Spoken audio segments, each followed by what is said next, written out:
Ngayon naman, induction. Nilagay ko lang sa 80 degrees stir fry. Stir fry, 80 degrees. Kakasalang ko lang. Ayan.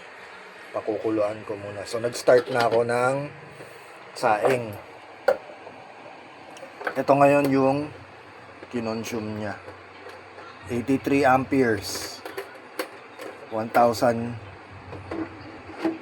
plus watts. Kasi may 20 amperes akong pumapasok from Elejoy. Pero kung wala yung 20 amperes na yon, tataas pa yung wattage ko. Magiging 1,100 something pa yan. So ngayon, under 1,000 watts lang siya. Because of yung harvest. Yan. Teka, side by side natin. Nawala. Yan.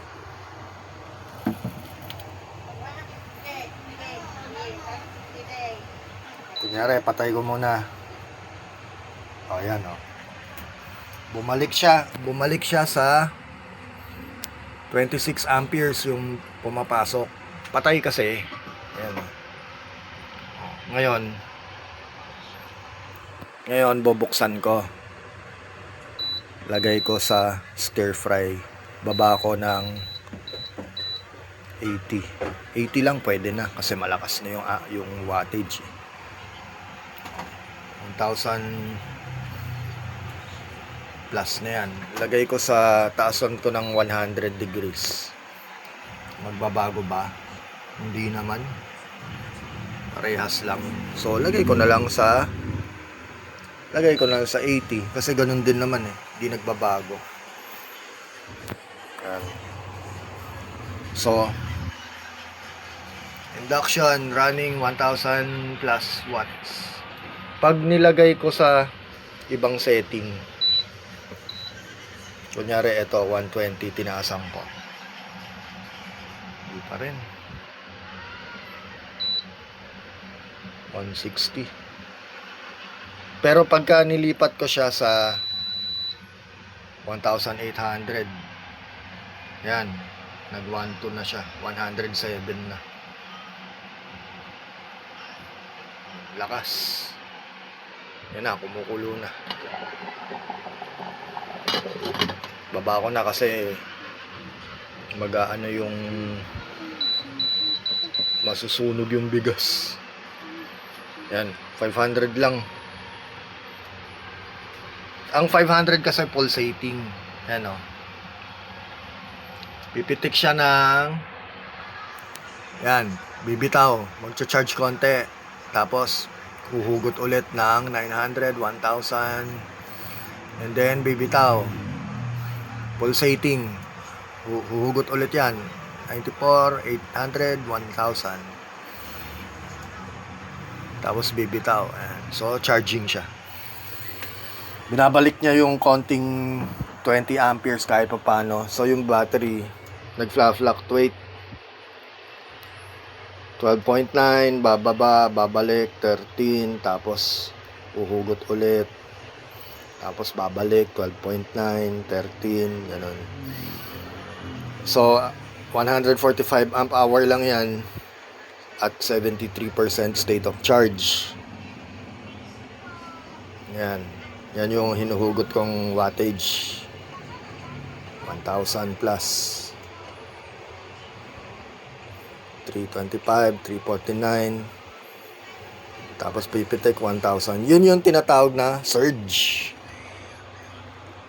So ang effect niyan sa battery, ayan, nagda-drop. Tapos magdi-discharge, magbabalik ng charge. Nakakasira yan ng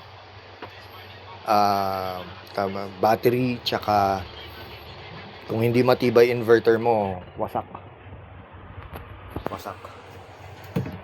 Ayan, dyan ba? So yan na, kumukulo na. Mainit na to. Pot holder na ako. Tapos baba ko na sa 120. Wala na, sagad na. Yan na. Yan. Para hinay-hinay lang siya. Mild lang. Ayan o. Kukulo. Bibitaw. Parang rice cooker lang. Di ba ganun? Kukulo, bibitaw. Kukulo, bibitaw. Pero mas malakas to sa rice cooker. Rice cooker, 700 lang eh. May time mag-charge si battery. So, kahit nandito ako sa malayo, yan, nasa tapat ako ng desktop ko. Monitor ko yung parameters ng solar system. 1,000. Bluetooth kasi.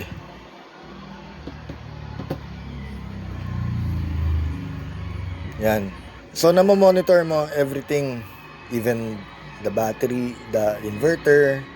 Maganda kasi kung meron monitoring. Maraming mga klaseng ganito na na gadget na pwede ikabit sa sa solar system. Yan. So share lang. Kung ganitong kondisyon, estimated time ko 2 hours lang. Ayan 2 hours. Kung ang load ko, nakakalculate niya, depende kung gaano katagal yung usage. Depende sa load.